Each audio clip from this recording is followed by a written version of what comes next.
A little while ago, a friend reached out and asked me to make a video kind of describing my editing process and what I go through to actually take a concept of a picture from getting out there and taking the photograph to actually the end and final product.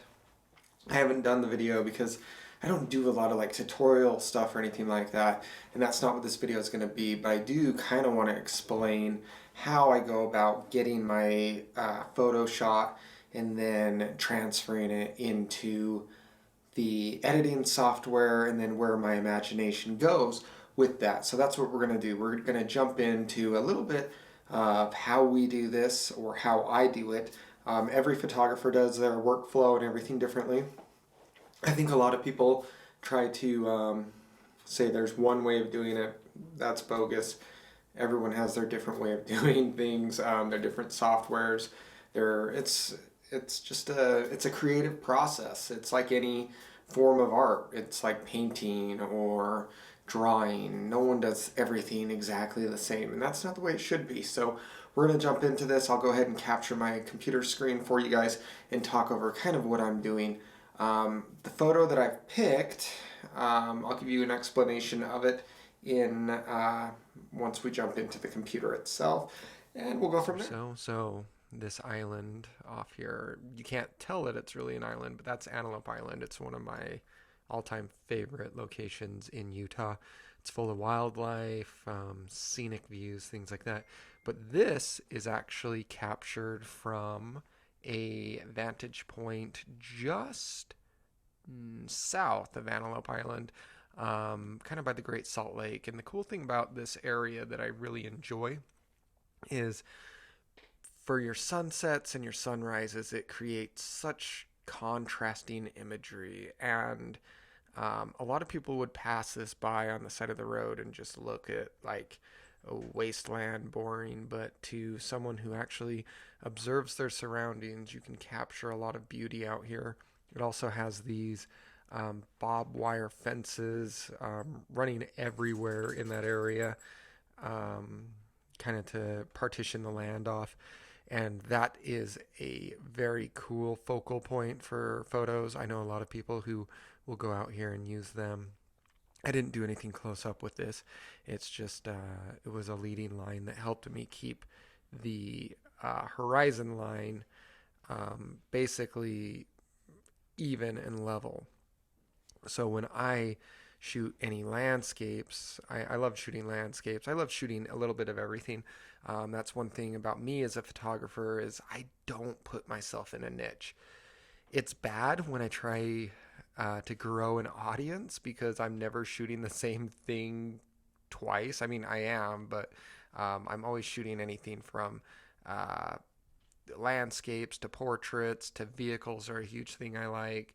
Um, Old abandoned buildings, usually from the outside, because I don't do a lot of the go inside and get caught trespassing because I'm a cop magnet.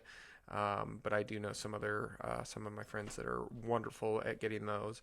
Um, but I primarily I shoot so much different random stuff.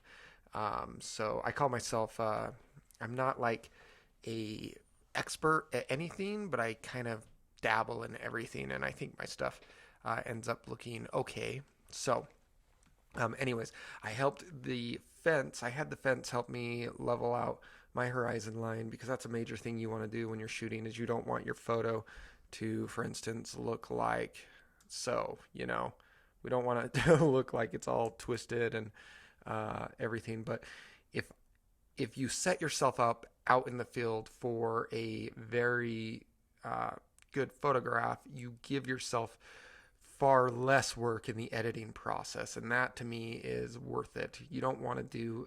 I personally don't like spending as much time behind the computer. I'd rather spend more time out finding things to shoot. So luckily, I got the horizon line pretty straight. If I didn't, that's usually where I start all my editing process is in the actual cropping of the image. Now, a lot of the time, you also have to think where you're going to put this image at. If you're going to put the image on Instagram or Facebook, the Instagram is a big one for um, cropping. So for instance, you put an image on there and it force crops your image. So in order to maintain that composure and that composition, not composure, but composition of the photo, you can go in, and I personally will select what Instagram's crop value is, which is 5:4. And especially if you're doing it portrait style, you'll rotate and obviously shrink down. That way you can mess with your composition for the photo without compromising anything when you actually go to upload it. So I will personally sit here and I will mess with my cropping. And this is another thing though, when I'm in the field, I try and capture everything the way I want it to seem when it's presented to the viewer. So I personally am not going to crop this at all. I'm just going to cancel it because I like. No, hang on. I don't want to cancel. Hang on. No, cancel. What is going on? My computer's having a hiccup.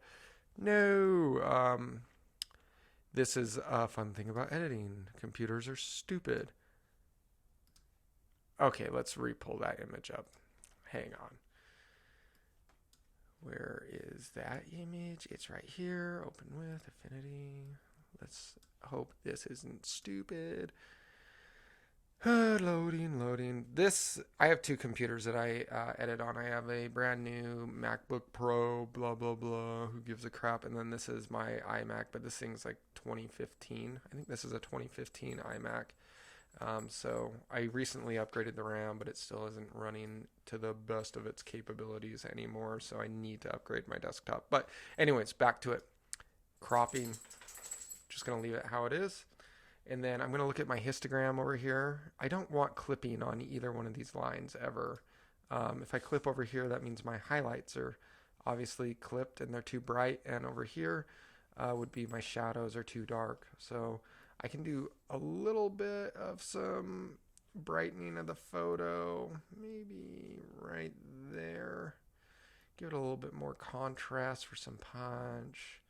Maybe a little bit more clarity to just add that fine crispness. But I try and keep everything a little bit more natural at first when I'm developing the raw photo.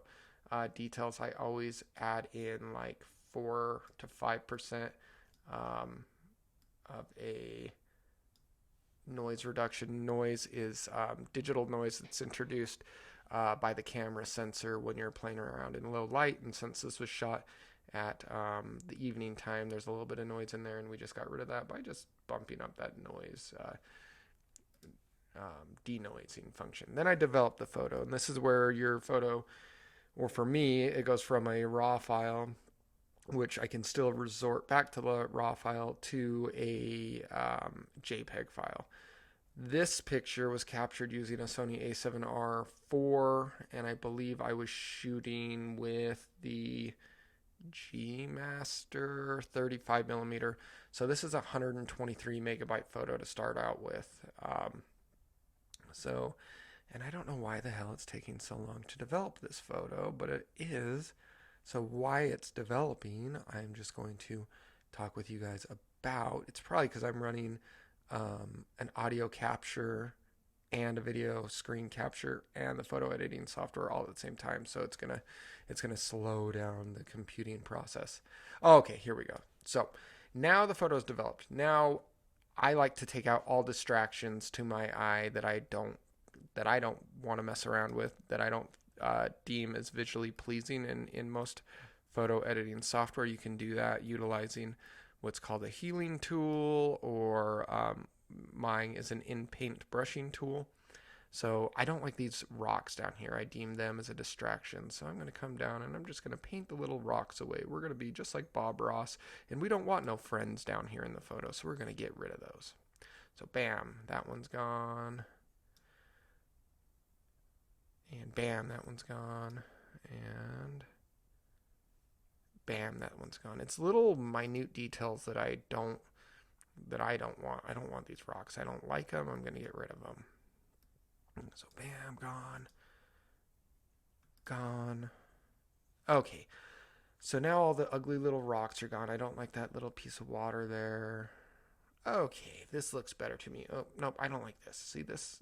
For some reason, my eye gets drawn to that. I take everything out of the photo that to me starts drawing my eyes other than where I want the viewer's eyes to go. But the viewer's eyes are just going to go where naturally they want to go. But I want the viewer's eyes to basically focus right here on the island itself. I also am not a fan of shooting landscapes with my composition or my main subject matter being dead center. I always like putting things off a little bit, either in the right or left hand corners. Unless it is a sunset, then I am usually dead on in the center. But so the distracting factors are gone. Now, we talked about the crop. I already like the crop how it is. This image will get cropped down just slightly in Instagram. But if I was shooting it portrait wise, that's where I would really pay attention to that 5:4 crop value. Now I am going to go and show you guys real quick. I don't know if I got so much running in my background. We'll see if this works. I use two plugins. I use the Nik-Collection, which is an old plugin that was developed by Nik, and you could get it for free a long time ago. It now costs money, but these are three of the plugins I use, and then I use On One as well. This is where you'll get opinions from photographers that are like, oh, you're using presets, so boring, blah, blah, blah. Well, sometimes I don't like to sit around and edit forever, and I'd rather just go through a preset. So I'll show you what those presets kind of look like. And go from there. I really like the Nik-Collection for their Color Effects Pro. I've been addicted to that one for quite a while. I'm probably not going to throw a preset on this or anything, but I'm just going to show you guys what happens when I do use a preset program plugin like Nik or, like I said, On One. These run in the background of Affinity. I don't use Photoshop. A lot of people do use Photoshop. They're very similar programs, but Affinity is a one-time purchase, where as Photoshop is month to month, and I get Photoshop for free due to my work, but I still don't use it. I like Affinity better just because I'm used to the interface. I'm not saying that Affinity is any better or whatever. Now, this is the image in the Color Effects Pro. That's just how it is sitting right now in Affinity. And if you just want to quickly get something done, you can just throw a preset on there and bam, it loads the preset. That obviously darkened my corners way too much. I'm not like a big fan of that. But then you can mess around with presets themselves, take your vignetting out a little bit. And this, I like this look, but I can see what it still looks like originally. Like bam, bam.